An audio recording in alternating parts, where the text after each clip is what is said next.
Welcome back to Educator.com's English Grammar course. This lesson is on idioms. Let's get started. All right, we're going to begin this lesson with a brief overview. We're going to ask what is an idiom, find out what they are, how they work. We're going to look at where idioms come from, their sources. They mostly come from older forms of English, from daily life experiences, and from literary and artistic references. Then we're going to learn how to use idioms and, particularly if you're new to English, how to learn idioms, how to learn what they mean, how to figure out what they actually do. All right, what is an idiom? Idioms are one of the most complicated parts of the English language because they really don't follow any clear rules. They're all references to something, but you may not know what, and they're a shorthand for ideas. An idiom, generally, is an expression that means something other than what its words literally suggest. An idiom is a kind of metaphor, which is a colorful shorthand for a larger idea. So you might have heard someone say, "It's raining cats and dogs." If you looked out the window to see if there were actual animals falling out of the sky, people probably laughed at you. You might have heard someone say, "I've taken a shine to you." This in no way involved a polishing cloth. You might have heard someone say, "Joe and Mary," or two other people of your acquaintance, "are going to tie the knot," or "jump the broom," or "get hitched." What does that actually mean? We're going to find out. You might have heard someone talk about somebody always tilting at windmills, which sounds completely insane because why would windmills tilt? We're going to look at that one. And you might have had someone advise you to strike while the iron is hot and looked around to see if there was a hot iron anywhere in the vicinity. It does have a meaning, and we're going to look at it. All right. Where do idioms actually come from? Like I said, they're all references to things, so what are they references to? Idioms in English can come from just about anywhere. Some of them come from older forms of English or old traditions. So you'll find some idioms that are actually corruptions of older English words that we don't use anymore, and they sound kind of like a modern word that may or may not be related, so we just say the modern word. And some of them are references to old traditions. So we had Joe and Mary who were going to tie the knot, jump the broom, and get hitched. All three of these idioms mean get married. Tie the knot. Marriage ceremonies used to include a bride and groom basically tying themselves together with a rope or a string. They would tie the knot together to indicate that they were now married. There were also marriage ceremonies traditionally in England that involved the bride and groom holding hands and jumping over a broom. So we say jump the broom to get married. Get hitched also comes from that tying the knot ceremony. So all of these things mean get married, but they only make sense if you study English wedding customs from several hundred years ago. A little bit of a problem. Better just to learn the idiom. All right, where else do they come from? Some of them come from daily life experiences or experiences that were common when the idiom was created. So you might have heard the idiom, "You've got to strike while the iron is hot." Well, instead of looking around for the household appliance that you use to press your clothes, think about blacksmiths. Okay, a couple hundred years ago, when this idiom was much more common and possibly even created, pretty much every village or every large city had at least one blacksmith, somebody who made things out of iron. Well, if you ever watched someone working iron, they get it really, really hot, and then they hit it with a hammer to flatten it out or shape it or whatever. So to strike while the iron is hot is to strike when your blow will be most effective. If you hit iron with a hammer while it's cold, you're just going to make a loud noise. If you hit it while it's hot, you'll shape it. So strike while the iron is hot means take advantage of an opportunity. The metal is hot, hit it with your hammer now so you can actually do your job. Still, other idioms are actually references to literature or other works of art. It's sort of like people quoting movie lines or making pop culture references, except sometimes the pop culture is several hundred or several thousand years old. So you might have heard the phrase tilting at windmills. This comes from Miguel de Cervantes' novel Don Quixote, who's this crazy old guy who thinks he's a knight.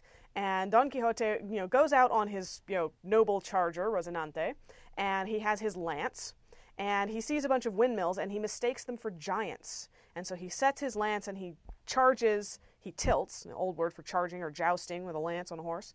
He tilts at the windmills to try to slay the giants. And of course, the lance gets stuck in one of the windmill blades and he gets dragged up into the air, and it's very funny. So tilting at windmills means attacking imaginary enemies, because that is definitely not a giant, or trying to solve imaginary or impossible problems. There was nothing actually wrong with the windmills. Don Quixote just really thought they were giants and wanted to attack them. All right, so how do you use idioms, assuming you actually know what they mean?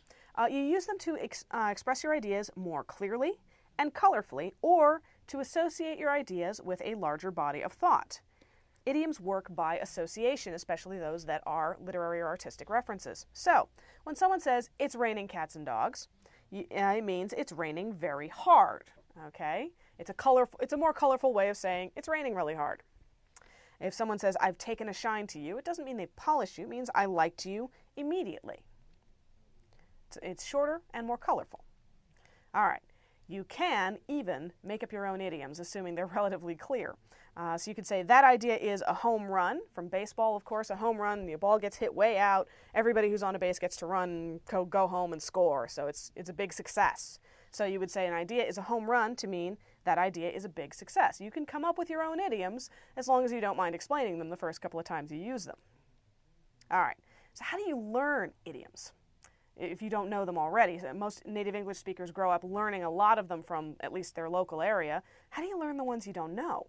Well, idioms are one of the most difficult areas of English to master because there are so many of them, and English speakers keep adding more, sometimes just to annoy people. However, there are some ways that you can improve your grasp of idioms. Be a bookworm. That is an idiom that means read. A bookworm is someone who reads all the time, like a worm that lives in a book. Be all ears, which means listen very carefully. And be a nosy Parker, which means ask a lot of questions, poke your nose into things, pay attention. Those are the best ways to learn the idioms you don't already know. Read books so you'll learn a lot of the literary and artistic references. Listen when people talk so you'll pick up things that are common from older forms of English or traditions. And if you run into an idiom that you don't understand, ask somebody, what does that actually mean? You're only embarrassed once. All right. Let's do a little practice. Have you ever seen these idioms before? What do they mean? You're caught between a rock and a hard place. Stop being a backseat driver. This situation is no bed of roses. And that car is the apple of his eye. Take a good look. See if you can recognize anything. All right, you're caught between a rock and a hard place. That means you are caught between two bad options. This is a reference to Homer's Odyssey. And Odysseus and his guys are on the ship, and they're trying to get home, and they have to pass between a rock called Scylla and a hard place basically called Charybdis. And originally we would say you're caught between Scylla and Charybdis, but not enough people read the book anymore. So now we just say you're caught between a rock and a hard place. Neither one of those is a good place to be if you happen to be steering a ship. So it means you're caught between two bad options. Your best course is kind of to try to go down the middle and hope for the best. Stop being a backseat driver. Well, imagine that you're driving a car and someone is sitting in the back going, no, turn here, do this. Get really annoying, right? Well, a backseat driver is a person who tries to manipulate a situation even though he or she is not in control. They're, trying to control the driver from the back seat, which doesn't really work. All right. This situation is no bed of roses. That means this situation is no easy or pleasant thing. Nobody's really sure where this one comes from because you wouldn't think that a bed of roses would be very comfortable to lie on, what with the thorns, but I guess the actual rose part with the petals would be pretty soft, so a bed of roses is an easy or pleasant thing, and this is usually used in a negative context. You say, this isn't a bed of roses, or I never said it was going to be a bed of roses. So it's an exaggerated, easy thing. And as for the apple of his eye, that means the thing that he cares about most. Now, the apple of the eye comes from an interesting place. In the ancient world, the pupil of the eye was actually described as the apple. So you would say that something is the apple of your eye, the pupil of your eye. It's right in the middle of your eye. It fills your vision. It's what you focus on, look at, and think about all the time. So again, it comes from an older form of English, and we still use it. All right, let's see if we can find the correct idiom to use in each of these sentences. After Bob proposed to Sally, they announced they were between a rock and a hard place, raining cats and dogs, tying the knot, or striking while the iron is hot. We've talked about all of these idioms so far. Which one is correct? There you are, tying the knot.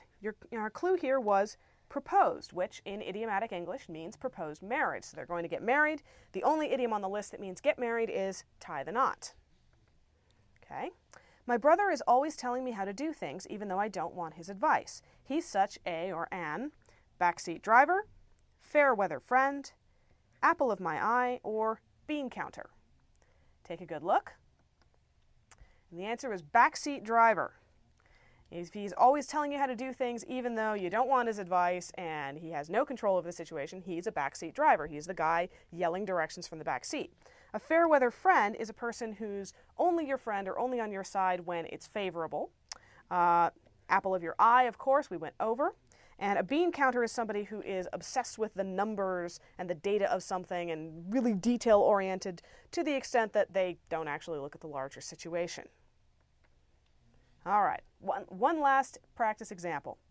That job would be perfect for you, and the boss is looking for someone to fill it. You've got to A, tilt at windmills, B, be as quiet as a mouse, C, save for a rainy day, or D, strike while the iron is hot.